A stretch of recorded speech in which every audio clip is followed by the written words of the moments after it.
Voci dallo sport, in collaborazione con Howeld, costruttori di generatori di gas a idrogeno e ossigeno per la saldobrasatura, dal 1981.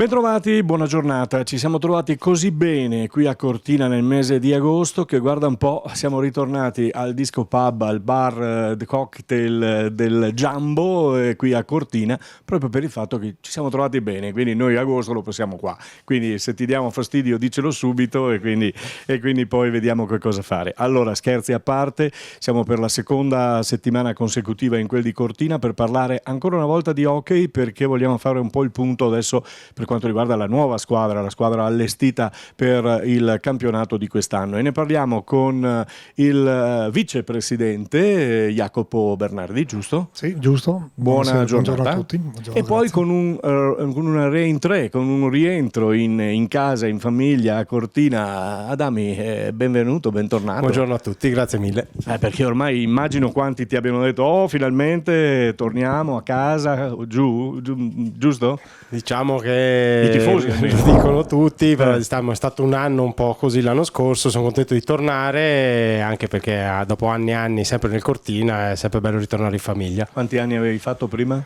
21-22 stagioni, solo in Serie A e più tutta la Juniores, quindi sono quasi 30 anni con la Sportivi Ghiaccio. Anni? 41 a novembre. Ragazzi, prendete segno qua, altro che dire no, è finita, dopo i 30 anni non si gioca più. Si è allungato però anche per quanto riguarda l'hockey la possibilità di continuare a giocare, no? Diciamo che ho visto io quando ero giovane, che giocavo con Jacopo, mio fratello, è proprio cambiato il sistema di allenamento, non è più specifico, un po' di più. Ti preserva, poi devi avere anche la fortuna di non aver mai avuto grossi infortuni, la voglia, il tempo, chi ti sostiene, tutto. Jacopo, abbiamo parlato con il papà nella precedente puntata, giocavi anche te allora? Sì, anche io ho giocato, infatti, come diceva, insomma. sì, una tradizione di famiglia, e poi una passione che si è appunto trasmessa anche nel futuro per la dirigenza. Quindi hai giocato con ho giocato Adami? anche, ho avuto la fortuna anche di giocare con Francesco. Bravetto? Bravo, molto bravo e serio soprattutto, infatti è in forma ancora alla sua età, perché è stato sempre un giocatore che si è allenato tanto, quello ha dato vuol dire sempre tanto, molto peso tanto all'aspetto atletico, che è fondamentale a questi livelli, perché il gioco è sempre più veloce. Negli anni si è trasformato, come diceva, è molto più veloce, bisogna essere molto più pronti a livello fisico anche, oltre che tecnico. Con papà la scorsa settimana abbiamo parlato di questo nuovo andamento, di questa nuova rosa per il Cortina. Hai dovuto lavorare parecchio come i DS del calcio, poi adesso è finito oppure no, stiamo ancora lavorando, c'è anche qualche tassello, che sono il portiere, che è un ruolo fondamentale nell'hockey, diciamo che è importantissimo proprio, e l'abbiamo forse trovato, ma insomma facciamo riscongiuri, ma sembra che di aver trovato anche uno bravo. Io lavoro assieme ad Andrea Moser, che anche lui è un nostro ex compagno di squadra, che giocava con noi, anche lui dà una mano alla società, e quindi ci sono tutti gli agenti, propongono i giocatori, anche quello è un lavoro impegnativo, perché bisogna proprio per voi o per gli agenti? Per noi più che per gli agenti, perché ti martellano di chiamate, perché per fortuna ci trovano i giocatori. Sì, no, perché ho visto, sempre parlando del calcio, ho visto un'intervista di Criscitello su Sport Italia che ha segato un po' giustamente i procuratori. È così anche per... sono abbastanza martellanti, nel senso che però d'altronde ci trovano i giocatori, quindi abbiamo bisogno noi di loro come loro di noi. Quindi, Senti, volevo solo dire una cosa, dimmi. che mi fa molto piacere, il ritorno di Adami in squadra, nel roster, perché l'anno scorso è stata una scelta, diciamo, della società di rinnovare un po' la squadra con dei giovani, eccetera. Poi abbiamo viste le normative che ci sono attualmente, che i giovani possono muoversi, spostarsi dove vogliono. Alcuni ci hanno abbandonato, anche giovani che potevano giocare in squadra, avevano un ruolo, non dico da titolari, ma per fare esperienza e crescere, e fa piacere che Francesco abbia ancora voglia alla sua età di mettersi in gioco e di venire a dare manforte e a essere di esempio a questi giocatori giovani.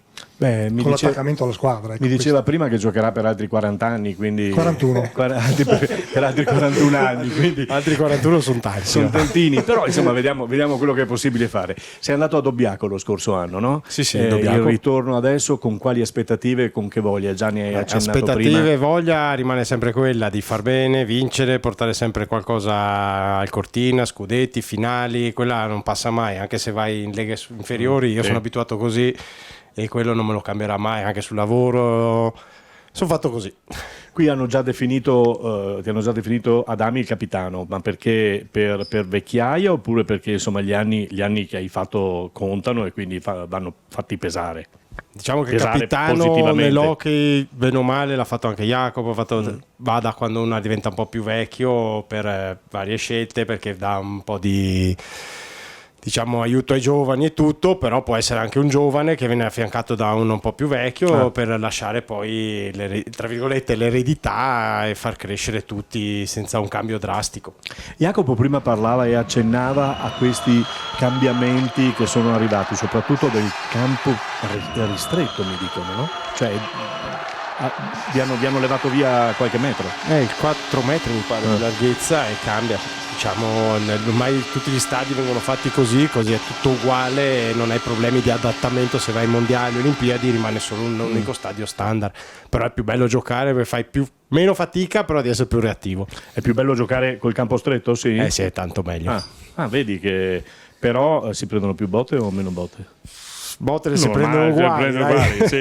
Diciamo che le balaustre sono un po' più morbide queste. Sì, perché si muovono, c'è anche questa possibilità. Beh, insomma, vi hanno aiutato da un lato e vi hanno castigato da un altro, ma la difficoltà quale può essere? Di non vedere le linee, di essere abituato da una certa lunghezza, da una certa... Diciamo che secondo me la difficoltà più grande ce l'hanno i portieri, perché a tutto il campo più piccolo i portieri gli arrivano tiri più vicini. Per noi cambia solo che c'hai un metro di differenza da una parte all'altra, però ti adatti. La lunghezza delle linee è uguale, è solo un po' più stretto e gli angoli sono un po' curva, un po' più ovale. Ecco perché avete difficoltà a trovare il portiere. Esattamente, perché abbiamo cambiato il campo. Stiamo scherzando, però potrebbe essere anche quello, no? Mi auguro di no, che sia un portiere abituato anche a questo. Per te che hai sempre giocato col campo lungo, normale, dici quali saranno le difficoltà che potrebbero... Non Adami, gli altri. Non l'ho mai provato perché appunto useremo appunto le balustre che c'erano a Milano alle Olimpiadi, che verranno installate qui a Cortina, quindi ringrazio anche l'amministrazione per questa cosa che è fondamentale, e dopo si potranno organizzare anche eventi internazionali, perché con quel campo lì è appunto omologato per questo tipo di eventi. E non so, io ho visto a Milano anche le finali scudetto l'anno scorso che abbiamo fatto a Milano come test match, e i giocatori, guardando i riferimenti che hanno sul ghiaccio, i cerchi, i disegni diciamo del campo, e guardando quelli come riferimento, a volte sbattevano andando indietro sulla balaustra, perché pensavano fosse un po' più arretrata, come sempre è stata. È chiaro, sei abituato a giocare. Francesco, bisogna abituarsi. Bisogna abituarsi, chiaramente. Sì. Anche per te faccio la stessa domanda che ho fatto al Babbo la scorsa settimana. Olimpiadi e Paralimpiadi che cosa hanno portato anche e soprattutto nel mondo dell'hockey cortinese e non solo? Ma non solo, tanto entusiasmo a Milano, quindi siamo felici che una piazza così importante, con una tradizione importantissima come Milano, torni a far parte del movimento, perché dà appunto una spinta forte a livello mediatico, soprattutto anche se non è nella stessa categoria nostra, comunque al mondo dell'hockey in generale. E per Cortina il periodo olimpico è stato bellissimo, perché era pieno di stranieri alla mano, gente simpatica che voleva venire qui. Serviva forse, no? Ulteriormente. Sì, serviva un periodo così molto bello, sereno, organizzato alla perfezione, non c'è stata confusione con le varie navette che portavano gli spettatori da una parte all'altra, quindi tanti complimenti a chi si è occupato di questo, perché è stato molto complicato. Senti, rientri 41 anni, e qual è lo stimolo e la voglia ancora di stare là sul ghiaccio? L'unica cosa è la passione, senza di quella non fai niente, puoi non aver passione ma prima o poi decidi di smettere. Io ho ancora voglia, mi diverto, una cosa che ho fatto tutta la vita, e finché c'è passione continuo. Poi vediamo. Poi mi piaceva anche quello che hai detto, insomma, di l'avvicinamento da capitano per i giovani, che è sempre fondamentale, avere davanti diciamo una persona che ha fatto e ha segnato appunto nel mondo dell'hockey.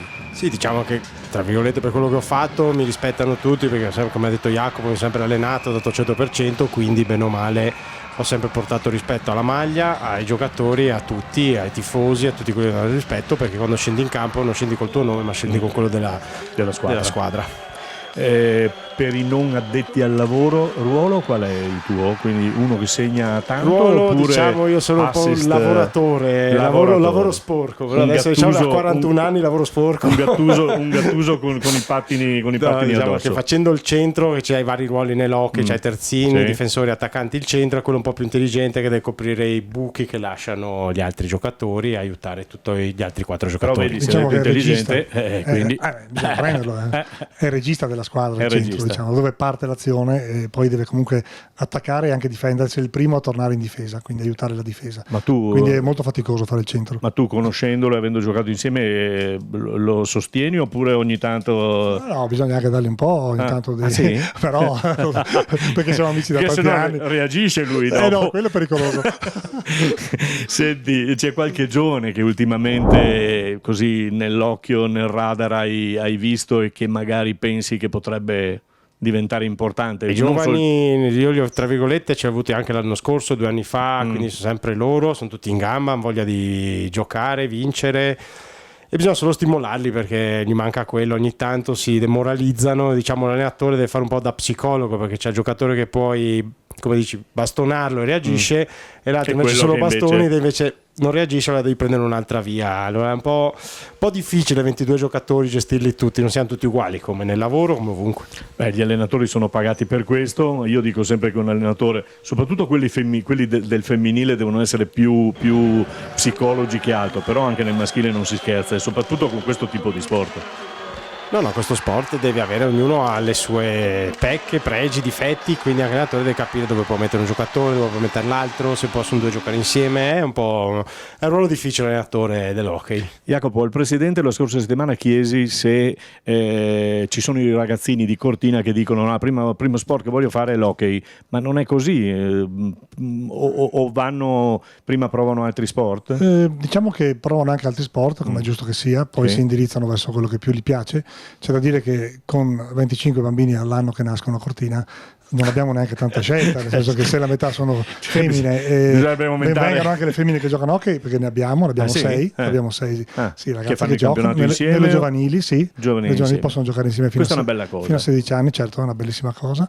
Però altri sciano, chiaramente altri fanno sci di fondo, sport bellissimi anche quelli, quindi speriamo che si avvicinino il più possibile all'hockey. Però può succedere di tutto, può succedere di tutto, no? Perché Sinner non era bravo a sciare e poi è andato a fare il tennis, quindi qualcuno che può venire. Certo. Ma come diceva il babbo, c'è difficoltà di richiamare gente allo stadio, oppure questo trascinamento delle Olimpiadi potrebbe aiutarvi ulteriormente? Lo stadio nuovo, con i servizi che avremo, anche il bar gestito da noi nel futuro, sicuramente aiuterà a portare gente allo stadio, anche il maxi schermo che abbiamo centrale nuovo, che è quello bellissimo, e speriamo di avvicinare i tifosi, soprattutto i giovani che vengono lì a trovare gli amici, magari al bar dopo la partita sarebbe bello invitare la squadra a mangiare lì, così il tifoso viene lì, vede il giocatore, il suo idolo, con la maglia, si fa firmare la maglia, tutte cose belle che fanno bene allo sport.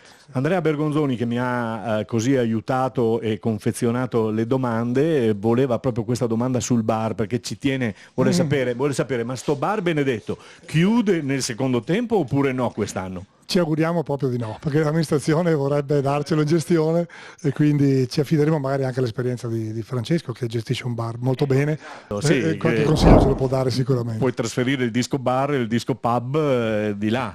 Trasferirlo, aiutare, trovare delle idee per portare gente, come dice Jacopo, dopo le partite a stare lì, perché ormai è diventato, non è che la gente viene a vedere l'hockey o il calcio, va per stare tutti insieme, un ritrovo. Anche se guardi lo sport all'estero, la partita in sé è tutto il resto che funziona, lo spettacolo, E il contorno, esatto, quando mi veniva la parola, il contorno porta tanto. Fuori onda parlavamo con Jacopo di questo terzo tempo del rugby, voi invece avete il quarto tempo che è fondamentale, credimi che è fondamentale. C'è un quarto, anche quinto, perché se vai agli overtime... Giusto, è vero. Se vai agli overtime non finisce più, fai 6 tempi. quindi direi che è importante, no? No, quella è la base, anche perché l'hockey in Italia nessuno lo fa per professionismo, lo fai per passione, e la cosa che fai è ok giocare, vincere, ma dopo uscire tutti insieme, fare queste feste tutti insieme, fare gruppo. Quella è la base. Vicepresidente o direttore sportivo, ci dà qualche, oltre ad Adami, chi ha assunto? Allora, oltre ad Adami ci siamo occupati subito di confermare Kalaniskaya, che è un finlandese molto forte, un attaccante che avevamo l'anno scorso, che ha fatto molto bene, e lui ritorna, quindi stiamo lavorando con Stoffling, un altro difensore che c'era l'anno scorso, per avere appunto un difensore e un attaccante che conosciamo, che sappiamo ci danno ottimi risultati. Il portiere lo stiamo cercando, abbiamo confermato tutto il nostro roster diciamo di giocatori di mezza età, di esperienza, che sono molto già navigati, tra virgolette, che giocano con noi da tanti anni. Ringrazio in particolare Ronny De Zanna, che invece ha deciso di smettere di giocare quest'anno, che è uno dei nostri veterani, che ha giocato tanti anni con Francesco, quindi gli faccio complimenti per quello che ha dato alla Sportivi Ghiaccio in tutti questi anni, mi sento di dirlo. E poi abbiamo molti giovani anche di fuori, perché come dicevamo alcuni nostri sono andati da altre parti, anche in leghe inferiori, e questo mi dispiace, perché per crescere bisognerebbe provare a giocare con i più bravi, altrimenti uno si adegua al livello che trova. E altri invece hanno dimostrato la voglia di venire nel Cortina da leghe inferiori. Allora abbiamo attinto appunto anche dal campionato inferiore, la Serie B. Se ti chiedo se sei contento di quello che avete combinato, avete trovato? Sì, devo dire di sì. Sì. Poi chiaramente ci sarà qualche sorpresa positiva e negativa. Insomma, come ultima battuta con te, Adami, il cambiamento dell'allenamento. C'è o non c'è? È cambiato il modo di allenarsi per rimanere sempre in alto? È cambiato moltissimo, prima era molto più fisico, adesso c'hai molta più reattività, più velocità. Cambiato molto anche le tipologie di allenamento. Una volta magari arrivavi a settembre che non avevi fatto 2 corsette durante l'estate, iniziavi la preparazione. Adesso devi già allenarti da maggio-giugno per arrivare a settembre quasi in forma, e poi settembre-ottobre c'hai i vari carichi con l'allenatore per arrivare in forma da dicembre in poi. Sappiamo che non ci sono problemi per te. Allora amici, se volete trovare Adami al di fuori del palazzetto del ghiaccio, venite al Jumbo qui a Cortina, lo trovate, chiedete un cocktail, qualcosa, insomma vi farà, insomma, oltre che li accogli bene, sì, birra, tutto, accogliamo, feste, tutto quello che vogliono, e col bastone in mano.